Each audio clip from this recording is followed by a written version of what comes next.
ಕನ್ನಡದ ಬಂಧುಗಳೇ, ಈ ತಿಂಗಳು ಏಪ್ರಿಲ್ ತಿಂಗಳು ಉರಿ ಬಿಸಿಲಿನ ತಾಪಮಾನ ಹೆಚ್ಚಾಗಿರುವುದರಿಂದ ನಾವು ಮನುಷ್ಯರಾಗಿರ್ತಕ್ಕಂಥ ನಾವು ನೀರನ್ನು ಕೇಳಿ ಪಡೆಯುತ್ತೇವೆ, ನಮ್ಮ ದಾಹವನ್ನು ತೀರಿಸ್ಕೋತೇವೆ. ಈ ಪ್ರಾಣಿ ಪಕ್ಷಿಗಳು ಹೇಗೆ ಕೇಳ್ತೇವೆ ನೀರು, ಹಾಗಾಗಿ ನಾವು ಈ ಕಾರ್ಯಕ್ಕೆ ಕೈ ಹಾಕಿದ್ದೇವೆ. ಪ್ರಾಣಿ ಪಕ್ಷಿಗಳಿಗೆ ನಾವು ನೀರನ್ನು ಹಾಕೋದ್ರ ಮೂಲಕ ಈ ಪ್ರಕೃತಿಯನ್ನು ಕಾಪಾಡ್ತಾ ಇದ್ದೇವೆ. ಈ ಪ್ರಾಣಿ ಪಕ್ಷಿಗಳನ್ನ ಕಾಪಾಡೋ ನಿಟ್ಟಿನಲ್ಲಿ ನಾವು ನಮ್ಮ ಕೈಲಿ ಆದ ಪ್ರಯತ್ನ ನಾವು ಪಡ್ತಾಯಿದ್ದೇವೆ. ಎಲ್ಲ ಆತ್ಮೀಯ ಬಂಧುಗಳು ಕೂಡ ನಿಮ್ಮ ಅಂಗಡಿ ಮುಂಗಟ್ಟುಗಳ ಮುಂಭಾಗ ಮತ್ತು ಮನೆಯ ಮೇಲ್ಛಾವಣಿಗಳಲ್ಲಿ ಪ್ರಾಣಿ ಪಕ್ಷಿಗಳಿಗೆ ನೀರು ಮಾಡುವ ಮುಖಾಂತರ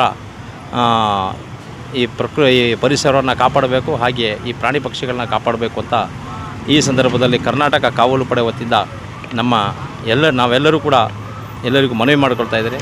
ಜೈ ಕನ್ನಡಾಂಬೆ, ಜೈ ಭುವನೇಶ್ವರಿ, ಎಲ್ಲರಿಗೂ ಶುಭವಾಗಲಿ. ನೋಡಿ, ನಮ್ಮ ಕೆಲಸ ಕಾರ್ಯಗಳು, ನಮ್ಮ ಸ್ನೇಹಿತರು, ನಮ್ಮ ಸಾದಿಕ್ ಪಾಷಾ ಅವರು, ಎಚ್ ರಾಜುರವರು, ರಾಮೇಗೌಡರು, ಮಿಮಿಕ್ರಿ ರಾಜು ಅವರು, ನಾವು ಹಲವಾರು ಈಗ ತಾನೇ BO ಕಚೇರಿ ಮುಂಭಾಗ ಕಟ್ಬಿಟ್ಟು ಬಂದಿದ್ದೇವೆ. ಈಗ ತಾಲೂಕು ಕಚೇರಿಯಲ್ಲೂ ಕೂಡ ಸಾರ್ವಜನಿಕ ಸ್ಥಳಗಳಲ್ಲಿ ಪಕ್ಷಿಗಳಿಗೆ ನೀರನ್ನು ಹಾಕುವ ಒಂದು ಕೆಲಸ ನಿರಂತರವಾಗಿ ನಾವು ಮಾಡ್ತಾಯಿದ್ದೇವೆ. ಬರೀ ಇಷ್ಟಕ್ಕೆ ಈಗ ಉರಿ ಬಿಸಿಲು ನೋಡಿ, ಎಲ್ಲರೂ ಈ ಕೆಲಸ ಮಾಡಬೇಕು ಅನ್ನೋದೇ ಉದ್ದೇಶದಿಂದ ನಾವು ಮಾಡ್ತಾಯಿದ್ದೀವಿ ಈ ಕೆಲಸಗಳು. ಪ್ರಾಣಿ ಪಕ್ಷಿಗಳು ಕಾಪಾಡಬೇಕು ನಾವು. ಯಾಕಂದರೆ ಈಗ ನೋಡಿ, ಮಳೆ ಬೆಳೆ ಇಲ್ಲ, ಕಾರಣ ಅಂದರೆ ನಾವೇ ಕಾರಣ. ಈ ಪ್ರಾಣಿ ಪಕ್ಷಿಗಳು ಸತ್ತೋಗ್ತಾ ಇದ್ದಾವೆ. ಮೊದಲು ರೀತಿ ಚಿಲಿಪಿ ಸೌಂಡ್ಗಳು ಕೇಳ್ತಾ ಇಲ್ಲ. ಅದನ್ನು ಕಾಪಾಡೋದು ನೋಡಿ, ಅದರಿಂದ ನಮ್ಗೆ ಮಳೆ ಬೆಳೆ ಆಗೋದು. ಆ ಮಳೆ ಬಂದ್ರೆ ಬೆಳೆ ಇದ್ರೇ ನಾವು ಬೆಳೆ ಇಲ್ಲ ಅಂದ್ರೆ ನಾವೇನು ತಿನ್ನೋದು ಸರ್. ಅಂದರೆ ನೀವು ಹೇಳಿದ್ರೆ ಸರ್ಕಾರಿ ಕಚೇರಿಗಳಲ್ಲಿ, ಹಾಸ್ಪಿಟಲಲ್ಲಿ, ಬಸ್, ಹೌದು, ಶಾಲೆಗಳಲ್ಲಿ, ಶಾಲಾ ಕಾಲೇಜುಗಳಲ್ಲಿ ಈ ಥರ ಮಾಡಬೇಕು ಅಂತೀರಿ? ಖಂಡಿತ ಎಲ್ಲ ಕಡೆ ಮಾಡಬೇಕು. ಮತ್ತು ಬರೀ ನಾವು ಇಲ್ಲಿ ಈ ಡಬ್ಬಗಳನ್ನು ಕಟ್ಬಿಟ್ಟು ಹೋಗೋದು ಮಾತ್ರ ಅಲ್ಲ, ಇದಕ್ಕೆ ಪೋಷಣೆ ಮಾಡೋಂಥವರು ಬೇಕು. ಇಲ್ಲಿರ್ತಕ್ಕಂಥ ಸಾರ್ವಜನಿಕರು ಎಲ್ಲರೂ ಅವರವರ ಕರ್ತವ್ಯ. ಈ ಆ ಕಡೆ ಹೋಯ್ತಾ ಇದ್ದಂಗೆ ಸ್ವಲ್ಪ ನೀರನ್ನು ಎಲ್ಲರೂ ಹಾಕಬೇಕು ಅಂತ ಈ ಸಂದರ್ಭದಲ್ಲಿ ನಾನು ಕೇಳ್ಕೊತಾ ಇದ್ದೇವೆ. ನಾವು ಕೂಡ ನೀರು ಹಾಕೋ ಕೆಲಸವನ್ನು ಮಾಡ್ತೇವೆ. ಬರೀ ಕಟ್ಬಿಟ್ಟು ಹೋಗೋದು ಮಾತ್ರ ಅಲ್ಲ, ನಾವು ಕೂಡ ಕೆಲಸ ಒಂದು ಅರ್ಧ ಗಂಟೆ ಬಿಡುವು ಮಾಡ್ಕೊಂಬಂದು ನಾವು ನೀರು ಒಯ್ತೇವೆ. ಹಾಗೆಯೇ ಸಾರ್ವಜನಿಕರು ಕೇಳ್ಕೊಳ್ಳೋದೇ ಏನಪ್ಪ ಅಂತಂದರೆ, ಸಾರ್ವಜನಿಕರಾಗಲಿ, ಈ ಕಚೇರಿಗೆ ಬರ್ತಕ್ಕಂತಹ ಸರ್ಕಾರಿ ಕೆಲಸ ಅಧಿಕಾರಿಗಳ ಸಿಬ್ಬಂದಿ ವರ್ಗದವರಾಗಲಿ, ಇದು ನೋಡ್ತಾ ಹೋಯ್ತಿದ್ದಾಗೆ ಒಂದು ಬಾಟ್ಲಲ್ಲಿ ನೀರು ಹಾಕ್ಬಿಟ್ಟು ಹೋದರೆ ನಿಮಗೂ ಕೂಡ ಒಳ್ಳೆಯದಾಗುತ್ತೆ, ನಮಗೂ ಕೂಡ ಒಳ್ಳೆಯದಾಗುತ್ತೆ. ಈ ಸಂದರ್ಭದಲ್ಲಿ ಹೇಳ್ತಾ ನಾನು ಮಾತು ಮುಗಿಸ್ತಾ ಇದ್ದೀನಿ.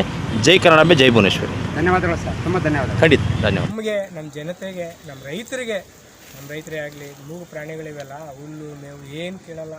ಅದಕ್ಕಾಗಿ ದಯವಿಟ್ಟು ನಾವು ದೇವರಲ್ಲಿ ಪ್ರಾರ್ಥನೆ ಮಾಡ್ತಿರೋ ಏನಂದರೆ, ಮಳೆ ಕೊಡಲಿ ದೇವರೇ, ಮಳೆ ಹುಯ್ಲಿ, ಒಳ್ಳೆ ಮಳೆ ಹುಯ್ಬೇಕು ಅಂತ ಕೇಳ್ಕೊಂಡು ಈ ನನ್ನ ಮಾತು ಮುಗಿಸ್ತೀನಿ. ಜೈ ಹಿಂದ್, ಜೈ ಕರ್ನಾಟಕ ಕಾವಲು ಪಡೆ. ಇದೇ ಸಂದರ್ಭದಲ್ಲಿ ಕರ್ನಾಟಕ ಕಾವಲು ಪಡೆಯ ಸಂಚಾಲಕರಾದಂತಹ ರಾಮೇಗೌಡರು ಕೂಡ ಮಾತನಾಡಿ, ಇಂದಿನ ತಾಪಮಾನ ಬಿಸಿಲು ಹೆಚ್ಚಾಗಿರೋದ್ರಿಂದ ಪ್ರತಿಯೊಂದು ಪ್ರಾಣಿ ಪಕ್ಷಿಗಳಿಗೂ ಕೂಡ ನೀರಿನ ಅಭಾವ ಇರುತ್ತೆ. ಹಾಗಾಗಿ ಈ ಒಂದು ಸಂದರ್ಭದಲ್ಲಿ ಒಂದು ಶಾಲೆ ಕಾಲೇಜುಗಳಲ್ಲಿ ಹಾಗೂ ಸರ್ಕಾರಿ ಕಚೇರಿಗಳಲ್ಲಿ ಡಬ್ಬಿಗೆ ನೀರನ್ನು ಹಾಕಿ ಪ್ರಾಣಿ ಪಕ್ಷಿಗಳಿಗೆ ನೀರು ಕುಡಿಯೋದಕ್ಕೆ ನಾವು ಅನುಕೂಲ ಮಾಡಿಕೊಟ್ಟರೆ ಆ ಭಗವಂತನ ಒಂದು ಪ್ರೇರಣೆಗೆ ಪಾತ್ರರಾಗುತ್ತೇವೆ. ಹಾಗೂ ಆ ಒಂದು ಜೀವ ಜಲವನ್ನು ಕೊಟ್ಟು ಆ ಒಂದು ಪ್ರಾಣಿ ಪಕ್ಷಿಗಳಿಗೆ ನೀರನ್ನು ಹಾಕುವುದರ ಮುಖಾಂತರವಾಗಿ ನಾವೆಲ್ಲವೂ ಕೂಡ ಮಾನವೀಯತೆಯನ್ನು ಮೆರೆಯಬೇಕಾಗುತ್ತದೆ ಎಂದು ರಾಮೇಗೌಡರು ಇದೇ ಸಂದರ್ಭದಲ್ಲಿ ಮಾತನಾಡಿದರು. ಗುಂಡ್ಲುಪೇಟೆ ತಾಲೂಕಿನ ಕರ್ನಾಟಕ ಕಾವಲು ಪಡೆ ವತಿಯಿಂದ ಪ್ರಾಣಿ ಪಕ್ಷಿಗಳಿಗೆ ನೀರು ಹಾಕುವುದರ ಮೂಲಕ ಎಲ್ಲರೂ ಸಹ ಪ್ರಾಣಿ ಪಕ್ಷಿಗಳಿಗೆ ನೀರಿನ ದಾಹ ನೀಗಿಸಬೇಕು ಅಂತ ಕರ್ನಾಟಕ ಕಾವಲು ಪಡೆ ವತಿಯಿಂದ ಎಲ್ಲರನ್ನೂ ಸಹ ಕೇಳ್ಕೊಳ್ತಾ ಇದ್ದೀನಿ. ಗುಂಡ್ಲುಪೇಟೆ ನೋಡಿ, ಇವತ್ತು ಪ್ರಾಣಿ ಪಕ್ಷಿಗಳಿಗೆ ನೀರು ಮಡಗ್ತಿದ್ದಂಗೆ ನಮ್ಮ ಉಪಾಧ್ಯಕ್ಷರು ಸಾದಿಕ್ ಪಾಷಾ ಅವರು ಹೇಳಿದ್ರು, ನೀರು ಮಡಗ್ತಿದ್ದಂಗೆ ನೋಡಿ ಮಳೆ ಬರುತ್ತದೆ, ಅದರ ಆಶೀರ್ವಾದ ಅಂತ. ನೋಡಿ ಹೇಳ್ದಾಗೆ, ನೋಡಿ ಹೇಳ್ತಿದ್ದಂಗೆ ಮಳೆಯ ಮುನ್ಸೂಚನೆ ಬಂತು.